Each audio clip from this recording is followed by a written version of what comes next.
প্রার্থী ইলেকশনে দাঁড়াইছে আর সাধারণ মানুষ তার ইচ্ছে মতো টাকা দিচ্ছে, এরকম দৃশ্য বাংলার ইতিহাসে কেউ দেখছে কিনা অতীতে আমার জানা নাই। যেটা হাসনাত আব্দুল্লাহ আর হাদির বেলায় হয়েছে, অসংখ্য সাধারণ মানুষ যারা পথচারী দিনমজুর তারা টাকা গুজে দিল হাদির হাতে, হাসনাত আব্দুল্লাহর হাতে। এই দুইটা মানুষের জনপ্রিয়তার দ্বারে কাছেও অন্যান্য কোনো রাজনীতিবিদ নাই। তার কারণ কি জানেন?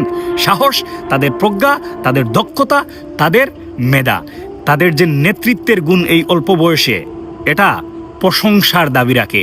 এই হাদির পুরাটাই একটা কলিজারে ভাই। 10 সেকেন্ডের এই কথাগুলো শুনেন আপনি। গুলি চলবে ততক্ষণ পর্যন্ত আমরা কোনো স্ট্রাগল মনে করি না, এবং এক্সট্রা কোনো সিকিউরিটি লাগবে না। শুধু আমাদেরকে যদি কেউ গুলি করে মেরে ফেলে তাকে যেন ধরে বিচার করা। আবু সাঈদ আর মুগ্ধের পরে বাংলাদেশের ইতিহাসে যদি কোনো মানুষের জনপ্রিয়তা থাকে, তাহলে হয়তোবা এই বাংলার মানুষ দেখলো এই হাদির উপরে আক্রমণ করার পর তার জনপ্রিয়তা। তার কারণ কি জানেন? হাদির সততা, হাদির সহজ সরলতা। হাদি একটা সাধারণ ফ্যামিলি থেকে উঠে আসা একজন রাজনীতিবিদ। এই রাজনীতিবিদকে আমরা হারিয়ে যেতে দেব না।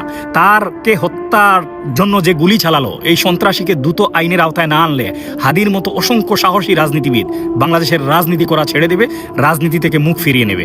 আর যদি সৎ রাজনীতিবিদরা বাংলাদেশের রাজনীতিতে না আসে, এই বাংলাদেশের ভবিষ্যৎ অচিরেই ধ্বংসের দ্বার প্রান্তে চলে যাবে। কারণ সৎ, যোগ্য এবং সাহসী নেতৃত্বেরই দরকার আমাদের আগামীর বাংলাদেশের জন্য।